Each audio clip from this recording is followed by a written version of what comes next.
Hello, Grace family. My name is Rose, and this is my blessed story. It was a Saturday morning, and I was on my way to work.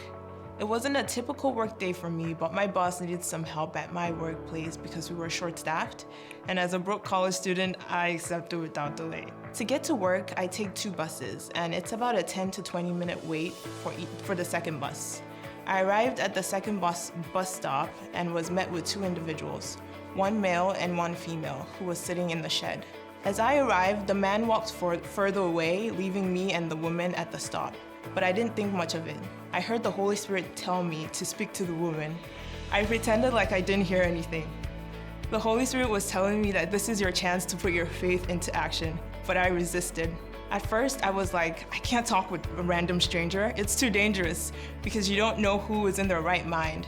Because unfortunately, that stop is known for being filled with drug addicts. But the Holy Spirit kept persisting. And then I was like, I can't speak, it's very windy and the cars are zooming by very fast. And she probably wouldn't hear me.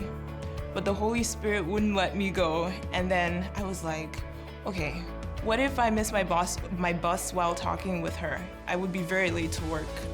But then I was still hearing the same thing over and over again. Speak to her, share my love with her. And I was like, okay, Lord, if you want me to speak to her, then she has to speak to me first. And immediately after I said that, she spoke out to me. She said, it's very windy, come into the shed. And I was like, oh Lord, there's no escaping today, is there? And then I came into the shed and smiled at the woman, and then she asked if I had a lighter on me, to which I replied no, and then it got quiet. I then asked her why she was at the stop, and asked if she was also heading to work. But she replied that she just wanted to get some exercise in by walking around, and I wondered why she needed some exercise. And then she told me that she had been diagnosed with cancer and she didn't want to sit at home and let her condition get worse. I was extremely touched, and I asked if I could pray with her. I was prepared for rejection, but instead she was really happy and stretched out her hands to hold mine. I prayed for her situation and prayed that if it was God's will for her to be healed, that she would be healed. And I also prayed for strength for her and her family and for her salvation as well.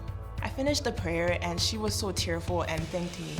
She said that she wished that more people would do this and told me that when she tried to talk to the other man who stood at the shed, and that he walked away from her and made her feel like she was trash.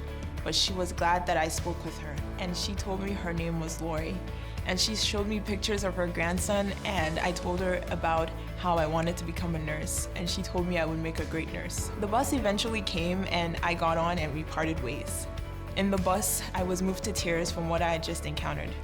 I resisted the Holy Spirit's voice so many times, but God was so merciful and patient with me, giving me the assurance and the boldness I needed to do His will. I also thought about how God wanted to bring comfort to Lori at the stop and how He wanted to use me, and I was so humbled by that.